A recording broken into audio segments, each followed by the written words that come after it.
Pierre Desgranges, moniteur sécurité SAMAT. Je suis chez SAMAT depuis 2002. La principale, c'est le téléphone.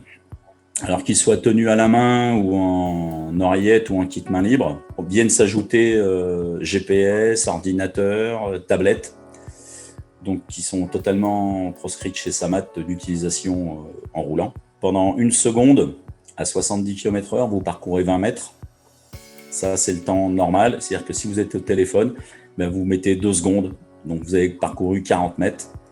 Le temps que vous freiniez, même si vous respectez les distances de sécurité, vous êtes dans le véhicule qui est devant vous. Vous ne pouvez pas vous arrêter, en fait. Distraction au volant, en fait, c'est 35% des accidents, entre guillemets, sur l'utilisation du téléphone. C'est entre 6 et 7% des accidents liés au téléphone à la main. Et c'est la 4e cause d'accident sur la perte de vigilance après vitesse, alcool et ceinture. Le téléphone, en fait, on a tous l'impression qu'on a l'habitude de téléphoner en conduisant parce que tout le monde le fait. La seule chose qui différencie du téléphone à un autre moyen de distraction, c'est que le cerveau, en fait, reconstitue l'entourage de la personne qui nous appelle. C'est-à-dire que plus le coup de téléphone est d'une personne proche, plus le cerveau va reconstituer l'entourage. Ça prend beaucoup d'attention. Par rapport à une autre source, la radio, qui en fait on ne connaît pas les gens, on ne connaît pas le studio, c'est pas des gens proches. Mais le téléphone, c'est ça la différence, c'est que le cerveau reconstitue la zone d'appel. Les sanctions, c'est depuis le 28 mai 2020, là, tout a changé. C'est-à-dire que toute infraction code de la route liée à l'utilisation d'un téléphone, c'est rétention du permis de conduire sur le champ.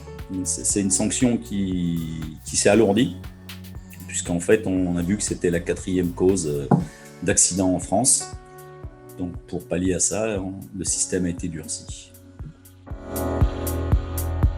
Les bonnes pratiques, eh bien, si on reçoit un SMS, son téléphone sonne, soit on attend d'être arrivé chez son client, ou alors si on voit que ça insiste, eh bien, on s'arrête sur un parking sécurisé et là on consulte son SMS ou on rappelle la personne qui nous a laissé un message, mais en aucun cas en roulant on décroche, parce que de toute façon, même si on se dit qu'on est capable de le faire, c'est source d'accident. Alors nous, en place, on a un système qui est la formation de base, où on interdit à nos conducteurs de décrocher en roulant. Il y a certains camions qui sont équipés, dès l'instant où le camion démarre, le téléphone est coupé. Et on essaye aussi de dire à nos exploitants d'éviter d'appeler les conducteurs dans les phases de roulage, quoi. Pour pallier à tout ça, en fait, dès l'instant où on veut faire passer un message de sensibilisation, sans passer par l'interdiction, enfin, il y a l'interdiction, mais il y a un moment, ça a ses limites. On fait des fiches qui sont des messages sécurité, et là, on rappelle les principes de conduite avec les chiffres, avec ce que ça peut causer, ce que ça peut créer.